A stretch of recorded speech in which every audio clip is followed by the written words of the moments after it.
Hey guys, and welcome to another episode of the Systeme.io podcast with me, Natasha Pinto.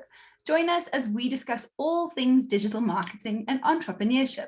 Here, online business owners take us on a journey, how they went from zero to launch. So today, our guest is Jason Resnick. He is a digital marketing consultant, podcaster, and an email automation expert. Welcome, Jason. Thanks for having me. I'm super excited to be here. We are really excited to have you as well. And I think the best place to start is always right at the beginning. So, can you take me through where you thought you were headed in your history, in your past, to what put you on the path you are on today? Yeah, and this might show my age a little bit, but I feel like I landed here today when I started way back as an early teenager. And this was pre-internet, laptops in everybody's bag and cell phones and all the rest of it. And it was just a point at which in my life, family dynamics was difficult. My parents were going through a messy divorce. I was just a teenager, so formidable years and things of that nature. And so I woke up one day and I was a stock boy in a fabric store. Basically stocking shelves for fabric bolts and zippers and all sorts of things that, no 14-year-old boy wants to be involved with. And I just woke up one day and I said, look, I don't want to wake up every day in my life and dread the entire day. I don't want to do something I don't want to do. And at that point in time, I didn't know what that meant. It was just more of like an internal vow to myself that I didn't want my life to turn out that way, right? And I didn't know what that meant. I didn't know what that looked like in any sort of sense of the imagination. But as I went into college, the internet came around, and this is the late 90s. And so for me, it was like, hey, this is pretty cool. I was into video games at the time, obviously, as most boys in the 90s were. But I started programming and I started seeing the web and seeing what that could do. And I was just like, oh, this is interesting. I could get behind this. And I didn't know what that looked like either. But as as I graduated and my career progressed, I went straight into web development. And at that time, it was a lot of browser testing. It was pre-Amazon, so people weren't even comfortable putting their credit cards in. But people started to sell things online. And I flocked towards that where a lot of developers went away from it. And it was interesting for me from a human perspective, because I've always been a fan of human behavior, to try to figure out how seeing something on a screen can help answer objections in somebody else's mind, to be able to take action on that screen that business person or otherwise wants that person sitting in front of the screen to take. And so I flocked towards that. Um, and I did the whole, sit in a cube kind of thing and pound on the keyboard and hey, write this line of code kind of work. And then it was in the early 2000s where everything collapsed in on itself. And I was working for a big consultant firm at the time that put a lot of people into startup companies and basically wrote their sites, their apps, and so on and so forth. And then when the whole thing busted, I was let go. And I just said, hey, maybe this is the time for me to go out on my own. And it was about 18 months later where I found myself having to get a full-time job because I had rent to pay. I had food to eat, clothes to wear. I had bills that I needed to pay. And while I had a good skill set of development at the time, I didn't have any of the soft skills for sales, marketing, client engagement, all of those kind of things that you do need as a business owner. And then it was in 2010 where I planted my flag and said, this is it. I'm ready to go. I was burning the candle at both ends. I was waking up at 6 o'clock, let's say, and going to work by 8. In there was an hour-long commute, and I was coming home at like 4:30, 5 o'clock, eating dinner, and then starting my own side hustles at 6, working until like 2 a.m. So I was certainly balancing, my Wow. well-being and things. and I just said, hey, this is the time now. And I haven't looked back since because there was a lot of learning that I did from the first to the second time where I said, hey, I got the skill set. I'm going to learn all the soft skills that I need to learn for sales and marketing, client engagements, and all of that kind of stuff. And I felt that at that point in time, it was now or never. I didn't have a family. I didn't have responsibilities other than my own self at that time. So it was a good point in time for my brain to say, hey, this is the time to go. And now I have a beautiful wife, a house, two kids, and had a sustainable career over the past, well, it's going to be 12 years now. So yeah, it's a pretty long time.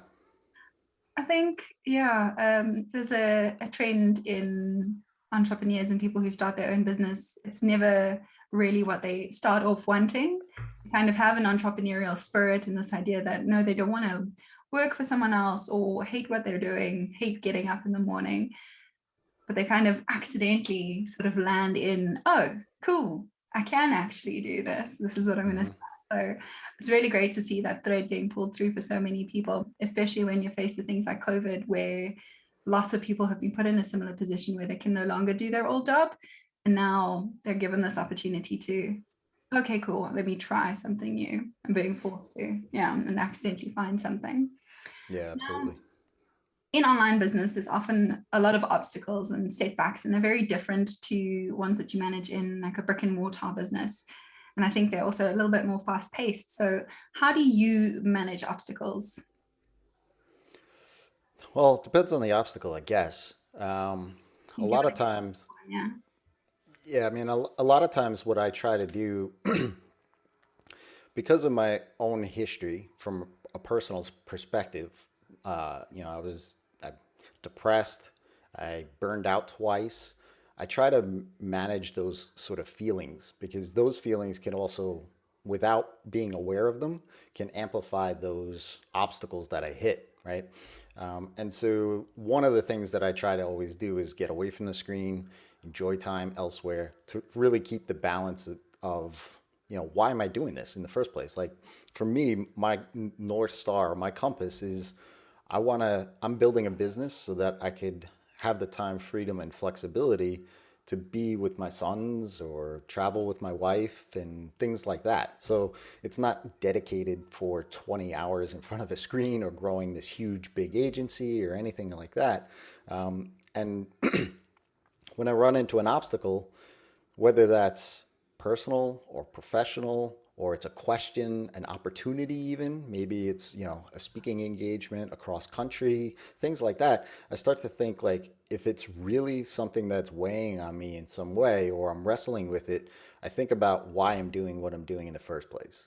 And if it takes a lot of times, if it's something that takes time away from me having that freedom and flexibility, then the answer is no. And then I just don't look back on it. I'm not a regretful kind of person.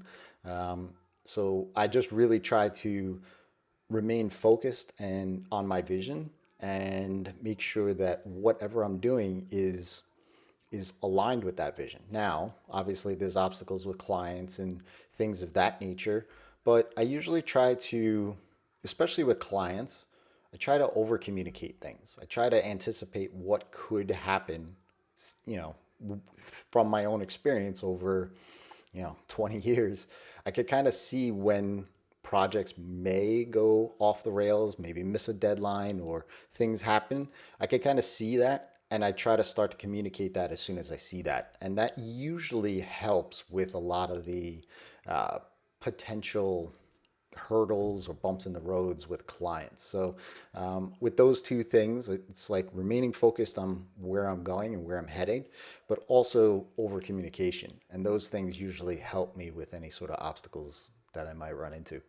I think those are two awesome strategies for anyone who's in online business, whether they're starting out or they're quite experienced. Yeah, definitely.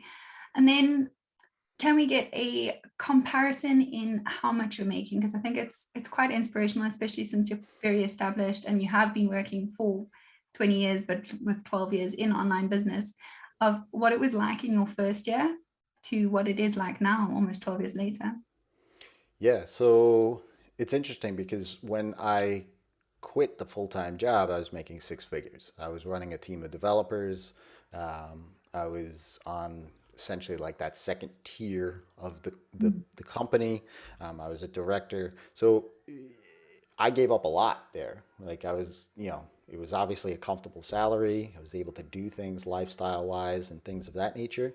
Um, and then I just said, hey, at that point in time, I was making probably less than half of that.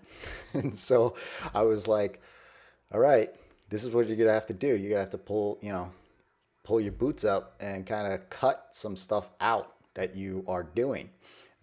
Or, which I is the way that I went was I'm going to hustle, work twice as hard. If you were eliminating essentially 10 to 12 hours a day full time and you're going to work on your business, well, we're going to fill up that 10 to 12 hours a day with your own thing, right? So we're going to keep going with the what we're doing for a period of time until we're comfortable, right? And so I essentially halved my salary plus things that I didn't take into account was okay, well, taxes I got to worry about now. I have to worry about health insurance now. And so some of these other expenses that I didn't account for, or I guess for lack of a better term, I took for granted that the employer was providing.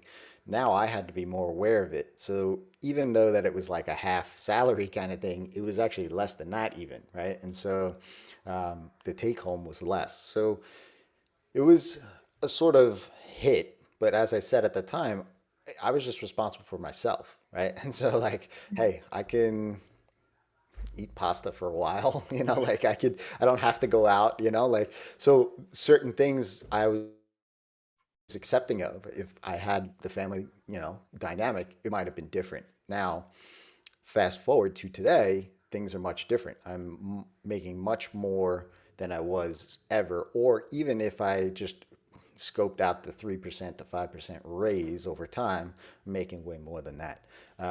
But I have the freedom and flexibility in my life to take my son to school every day, to pick him up at school every day, to have breakfast and lunch with my other son. Like I have all of these freedoms and flexibilities. And plus, things that I find that a lot of entrepreneurs, especially in the freelancing space where they're starting to do client services work, is that they don't take into account of giving themselves raises, right? So like if I worked a corporate job, every annual review, there's going to be a potential of a 3% raise, let's say, right? But as a part of my business, there's an arm of that where I do coaching and consulting for other freelancers. And I've had conversations with them where they're like, and sent out emails talking about giving themselves raises. And hey, I'd get replies back saying, I haven't even changed my prices in the past 4 years. And I'm like, well, you're making less money now because there's inflation, there's other things that happen. You have to be aware of these sort of things. So um, knowing that, it's always great to just reevaluate. And I do that from time to time, especially when I add new services or I bring more value to clients, past existing and even, like new clients. So it's always a reevaluation, but it's nice to say, hey, I gave myself a raise today, and Yeah. you can do that as somebody who is kind of driving that ship. Oh, definitely. I think that's one of the biggest benefits, like you said, of working for yourself is you decide your hours, you can prioritize other things in your life that are really important to you, like spending time with family. And then, yeah, you can give yourself the raise. I think if you're following and plodding along with the 3% per year that you might get at a normal job, then you're reliant on what they think you're worth rather than being able to say, hey, listen, I did amazing things this year. I've doubled my business. I deserve a massive raise.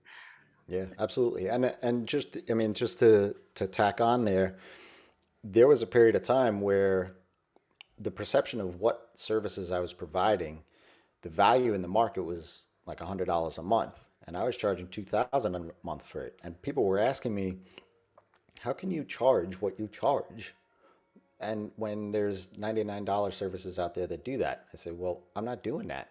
And like, I, that may be what you think I'm doing. And this was in the WordPress space at the time. And I'm not just doing WordPress maintenance and updates and things of that nature. I am actually a consultant. I'm helping them further their business and accomplish business goals, drive more revenue, make more sales, get more leads, whatever the business is. And then the maintenance is just involved with that, right? So Yeah. um, distinguishing yourself from the market in some respects helps with that, right? And that's identifying what you can bring to the table as far as value goes to your clients. Definitely. And then one of your specialties is in email marketing automation. So some of the benefits to email marketing are quite obvious, that email list is yours. The return on investment is really high, especially compared to other avenues like social media is less than half. And the tech around it these days is quite well developed. There are a lot of options out there. But what got you hooked onto email marketing automation? Yeah, as I said before, I was always interested in human behavior. And when I was a developer and I was working mainly with e-commerce businesses as well as membership sites and coaching and those kind of websites where they were offering high-end programs. Um, there was a point in time about 7 years ago, 8 years ago, where um, like Infusionsoft was there, Drip was there, and I always said, "Hey, we have an email list and we have them on our website. And yet on the website, it's so general, right? We have the data on what somebody clicked on or what somebody's interested in inside the email. But yet, why is somebody still having to opt into the list to get the upgraded PDF on a blog post, right? Like for me, that was sort of like a pet peeve. Well, at that point in time, I was Drip, Infusionsoft, they actually made their APIs available to the website. And I started developing for clients a way to marry the data so that what we understood from them from their email behavior was reflective on the website itself. So if they bought, let's just say their $9 opt-in, we didn't offer that again. We offered them the next thing, right? And so that was the thing that really attracted me to email automation. And obviously, that's greatly matured through several, I use ConvertKit. I still have clients on Drip and ActiveCampaign, and those sort of platforms allow you to be able to do that pretty effectively now. Yeah, and then you have these awesome things like Zapier who kind of link everything else together for you, which is Yeah, exactly right. so then because you're quite experienced in this field, what is the biggest mistake you see business owners make with their email marketing? That's a loaded question. Yeah, I would say the biggest mistake, especially today, because you can, with some forethought, segment your list, is to essentially broadcast to everybody and have the same offer go out to everybody. I mean, we're just coming off of the back of Black Friday, Cyber Monday stuff, which is always obliterates as everybody's inbox. Um, and yet, every single time when I see and help my own clients with segmentation and properly crafting the offer to people that want the thing that you're offering in their language, it works so much better. Like you get your conversions go up, you make more money, and just being able to segment and personalize, because they are two very different things, that sort of offer, then it makes so much more sense than if you just blast out your list with the same offer to everybody, and then you got your customers are like, I bought this already, or did I, or what's going on? And so it starts to whittle away at your trust factor, and it whittles away at your brand. And so you want to really try to segment and send emails that are relevant to the people that are on your list. Okay, and then what do you think is the best way to segment the list? So is that very dependent on your niche, or are there like some specific things that everyone should do? Yeah, I think it is specific. Um, but one question I always say, regardless of any business, is you have to understand where the customer is at or the client is at. And that's their buyer journey. So the buyer journey is pretty well known. It's how aware are they in the needs that they have for your your solution, right? And so you can always ask the question, and I say this, if you're just starting out with segmentation, is think about what level, quote unquote, is the person that is actually coming onto your list at. Now, that applies to software, that applies to coaching, that applies to even e-commerce. I mean, quintessential, a basic concrete example is if you're looking for a TV, you kind of need to know if the person is putting this TV in an apartment, a big house, a studio, right? Like, where does the TV go? And then your level, that's the level that they're at. Do we need, a 40-inch TV? Can we fit a 100-inch TV? Like, so you Yeah. could start to then tailor the messaging back to them and putting the right offer in front of them. So if you think about what level the person is at, come up with a question to find out what that is. And if that question is able to be broken down into specific choices that they can select and not as open-ended, that's even more helpful. So, in the case of the TV, you could say, where is this TV going? Is it going inside your house in your living room, inside your bedroom in an apartment? Like, you could start Yeah. to kind of suss that out in a way. Okay, definitely. And then can you comment on a statistic for me, still to do with email marketing? So there are more than 306 billion emails that are sent out each day. I'm sure it's going to get even higher in the years to come. And there are also over 5.6 billion email accounts that are active, like actively used and busy being used. So these are statistics that are thrown around quite a bit, and they're supposed to say this is why email marketing is so successful. You can reach everybody.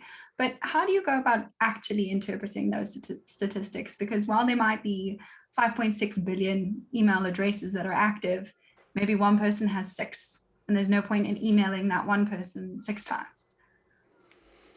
Yeah. So, yeah, I mean, those are big, broad strokes as far as stats go. Um, so interpreting them, for me, I look at it like this too, right? Email just turned 50 years old. Okay. And there was an article out there about how it matured from when they sent the first message out to today. And what was interesting in that article is that no matter what pivot points the internet had, email's still here, right? And you see it all the time on the web. Email's dead, email doesn't work, or like iOS just changed the game and destroyed email marketing overall, like because of their updates and privacy things and all these other things. And I say, yeah, still you need an email address to sign into anything else that you are claiming that is taking Yeah, over email, even right? to sign into iOS, you need that email address. Exactly right. So the email address is unique to you as a person, right? And so you carry that just like you would carry your driver's license or your state ID or your social security card. That email address is yours. So even if I encourage everybody that tiny is another four-letter word. So if you think you have a tiny list, right? If you have 6 people, 10 people on your list, right? Or even people say like 1,000 or 5,000 is a tiny list. It, it may be as far as you comparing it to the billions of email addresses out there or your next door neighbor. But at the same time, those are people that want to hear from you. They've given you an avenue to do that. And so go ahead, send that email to 6 people. Go ahead, send that email to 5,000 people, right? These are people that have allowed you into their private space and want to hear from you. And proven over time, you send more emails, you will get more sales or anything of your goals, right? Leads in the door, foot traffic into your store, whatever it is, you're going to make yourself aware and be front of mind with those individuals that have allowed you into their space. Yeah, definitely. And then talking about getting those people into your space, a question from our audience, from our Facebook group, is about traffic sources. So, What do you think are the best channels, paid and unpaid? Because it's something that people often wrestle with. Yeah. So let me first talk about paid. If you want to get something faster, that's what you would do. You would use paid. Now, a lot of people are uncomfortable with paid advertising because they're not really sure about it. They don't want to waste money. How does well is the people that come into it? You know, all of these things matter. But that all of those, aside from wasting money, Yeah. you equate on the organic side is wasting time. So the organic side of things is somebody has the intent of finding you in some way. It could be a blog post, could be YouTube video, something. They took some intent. So they are going to be better for the opt-in. Now, if you make the alignment of whatever your offer is to the free content or paid content to your opt-in, if the alignment is the next step, then you will increase, right? So it could be a checklist on something. It could be an ebook on something. It could be even a physical good, right? Um, as long as the alignment works, then all the rest, it doesn't really, the tactic in and of itself is fine. So if you get the offer right, then you can do paid, you can do organic. Organic is going to be more sustainable on the long term, Hmm. If you need, but you can yeah.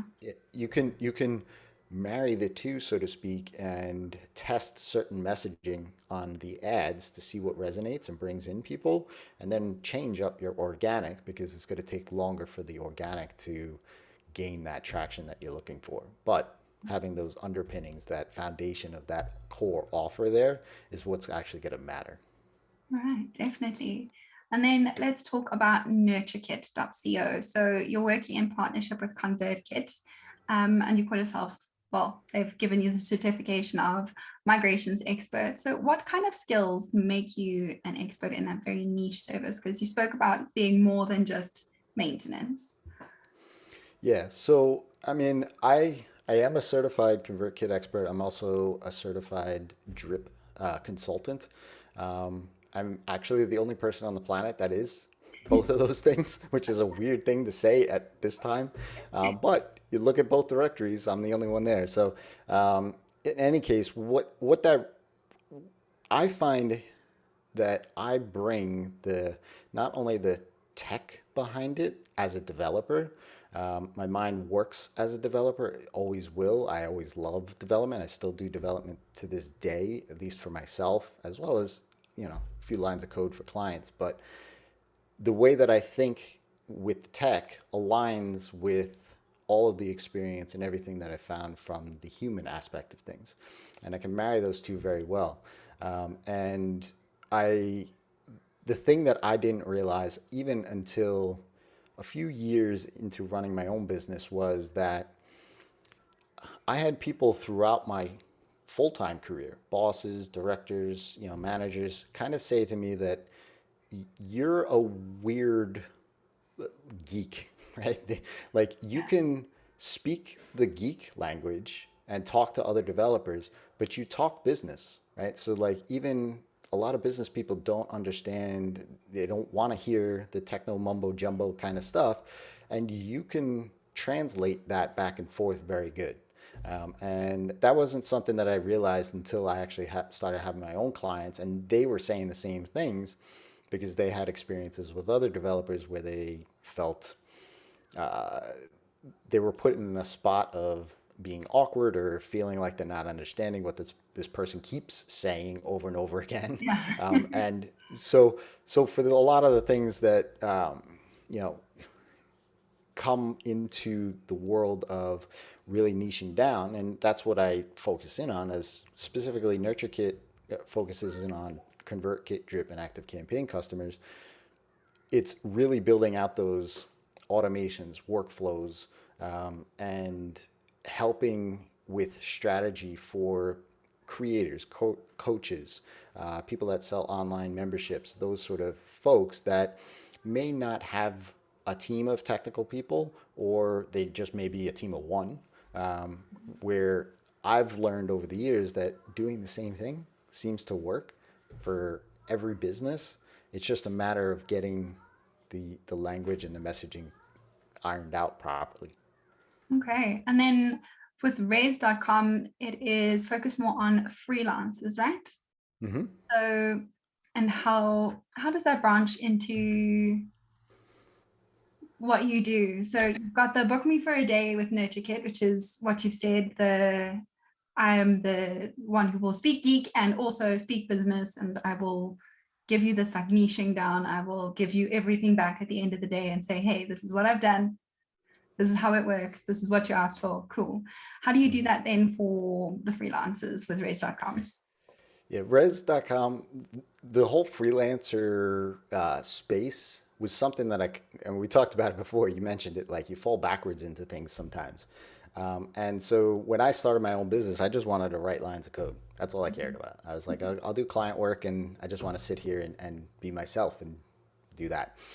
However, as I mentioned, people were asking me how am I charging what I'm charging. They started asking me questions about my business and things of that nature. And I had a business coach at the time to say, hey, you know, lean into your personality, like, and started talking about personal brand, where before I just was like any other developer out there. And that's when I decided to do the podcast and really just start to share what I'm doing on a daily basis. I'm an introvert at heart for sure. Um, and I just said, hey, there's other developers and designers out there that are trying to do the same thing that I'm doing. If they can hear what I'm doing and maybe learn something, maybe they can avoid some of the bumps in the road that I have. And so Res.com came along as sort of an offshoot of the business. My client services is the bread and butter of the business. Yeah. However, Res has, which is my nickname. It's always Yeah. been my nickname since I was a little kid. And it was just more of, hey, this is a way that I could help others accomplish the dreams that they set out for, like I've been able to do for myself. And if I can do it, then anybody can do it because I wasn't handed anything. So I had to Yeah. kind of hustle for a lot of things. So that's where I do there. And I have Feast Club, which is a membership, low cost membership where developers and designers can come in and join. And we have work in public. We meet once a month on virtual meetups, things like that. We share digital products back and forth, resources, things like that. And for me, I get amped up talking about them because like I can see myself in a lot of them. And if I can help them in any way, I really try to. And one of the really cool things you offer on there is a role call, well, like a role play sales call. So Hmm. tell me a Yeah. little bit about that because I think that's an undervalued skill, being able to speak to people. I'm a former English teacher and I actually hate public speaking. So when I started this podcast for Systeme, I was mortified. And I think the fact that you're offering it, especially to freelancers, because that's something that's maybe overlooked, especially if you're so specialized in your niche. You like, as you said, you just wanted to write lines of code. You didn't necessarily have these skills to go out and speak to people. So what is it all about? Yeah, sales call role play is a great. It's something that I wish I had, and talking with somebody that you've never met before, you're in your head, you're like, I just need them to sign the contract and pay me that invoice. Like, how do I get them from the email all the way to giving me money? Right? Like, there's this call and there's this thing that happens in between, and I sit there as the client or the lead, and the other person who signs up for this essentially runs me through their sales process. And it could be, it could be a formal thing. It could be the impromptu thing. It could be whatever. I basically say, hey, this is a practice sales call. And I will give them immediate knee-jerk feedback off of the back of that. We kind of just scope out for 20 minutes just for the sales so that this way we can have some live feedback at the end. Um, but then I also follow up the next day with other thoughts after I record the call, listen back to it, and I kind of, your brain does some things once it's resting. I provide feedback and notes back that way. And freelancers use this for practicing calls that they are going to have, right? So this is it it works two ways, right? A lot of people just want to understand a little bit, or hey, I need to know if I'm asking enough questions, or they really tell me before the call what they want me to pay attention to, and I try to steer the call that way. Um, and other like, hey, I have this important sales call on Friday. I would love to Practice it, yeah. practice, right? And we do that too. So it's something that I wish I had. Obviously, it's not something that's scalable. I couldn't do 1,000 of them today, right? But people that do book in for those things, get an immediate benefit, and practice makes perfect. I mean, just like athletes, they practice every day that there's not a game. Like, how can we learn more from, sales and be better at sales? A skill that we developers like myself don't have, and are actually mortified of putting our face on things.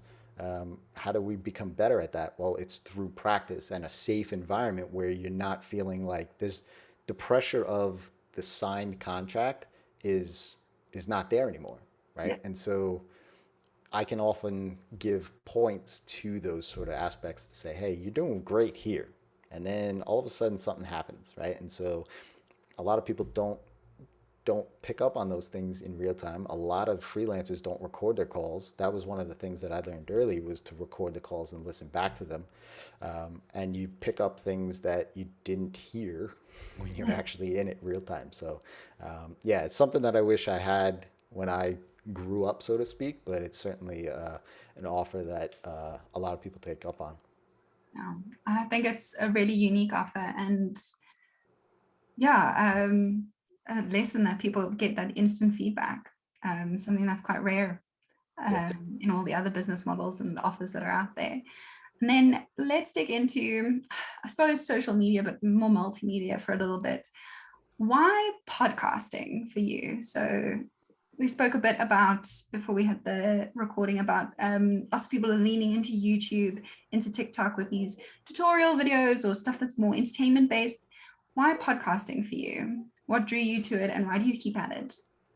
Yeah, podcasting for me, I mean, and I listened to podcasts a long time ago too, when it was like a file that you had to go download and put it on an MP3 player and press play, right? So it was always interesting to me, and it was something where I didn't have to put my face out there. Like, it was like I just pull up a mic and have a conversation with somebody, and I didn't mind doing that. Like, it was just, I looked at it almost like a personal consulting call, really, because it was interesting to hear their story, but it was also, hey, I'm more of a off the cuff kind of person where I'll just dive into something that they said and ask more questions about it. And so for me, that was easy enough to pull up. And I started that 2013, 2014, with a podcast that is no longer, being done at this point. But for me, the benefit of having ears listen to you, um, all of a sudden you start to be trusted. You start to be, people hear how you think. People hear the stories and the evidence and even the stumbles that you have, and then they start to really relate to you in a way that reading a blog post might not, right? Or following somebody on Twitter might not, right? And so that was what attracted me to podcast, and was always kind of like, hey, that's a good channel for me. I'm good there. Now video has, I mean, that's the medium now, right? Like you Yeah. mentioned TikTok, YouTube, and things of that nature.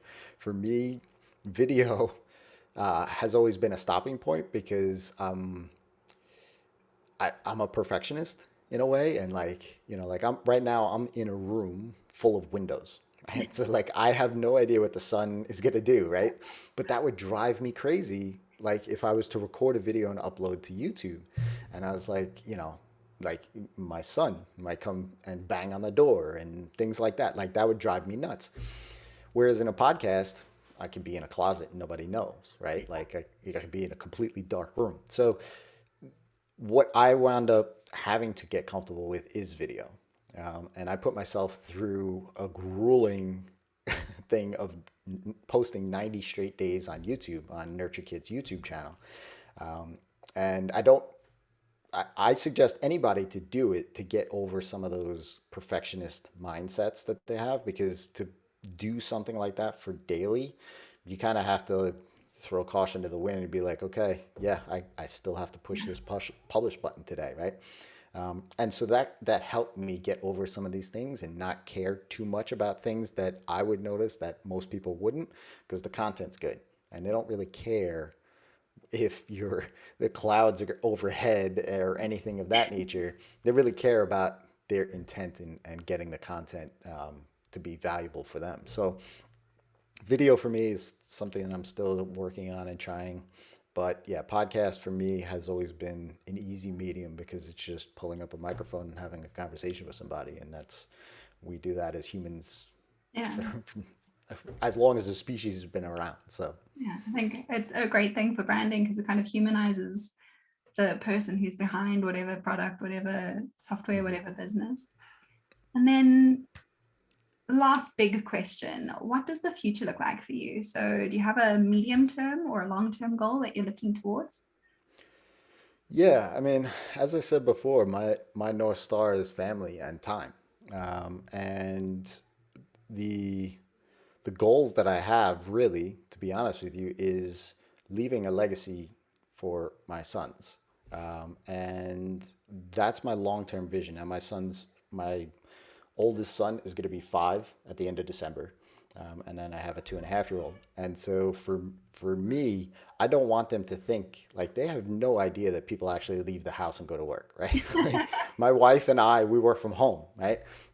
We both run our own businesses. So um, I don't want them to think that when I'm in front of a computer or a screen, I'm working all the time. Like for me, like I don't want them to think like that. Plus, I don't want them to always feel like when the door is closed that they can't come talk to me either, right? And so I want to leave a legacy for them to understand that they have the power to shape their future in any way that they desire. If they want to go sit in a cube farm, God bless, right? I'm totally okay with that, right? Yeah. But to show them that sort of thing, right? That they have a choice, and ultimately, what I'd like to do from the business side of things is even further automate what I've already done in a way that actually gives me time back. So to be able to try new things and learn new ways to generate revenue that isn't so much my fingers tied to the keyboard. And that's what I've been doing over the past several years, is really just looking at that from a business perspective to buy back my own time, because that's ultimately what I need back. Um, Yeah. so so yeah, so that's the long-term vision for sure. Okay. And then in closing, a few short questions.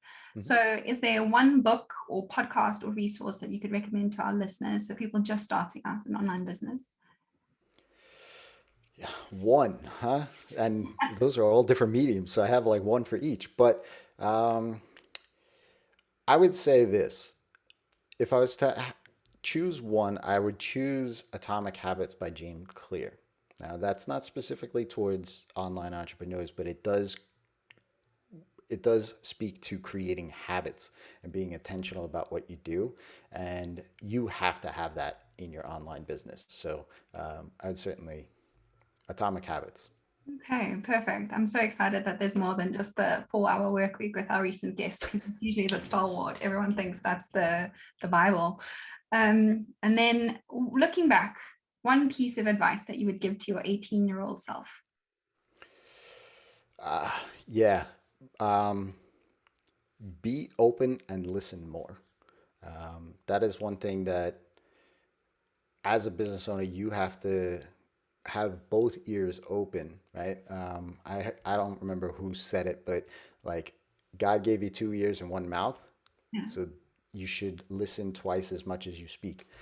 And so the idea is that when you listen more, you hear more opportunities, you could solve more problems, be more helpful, add more value.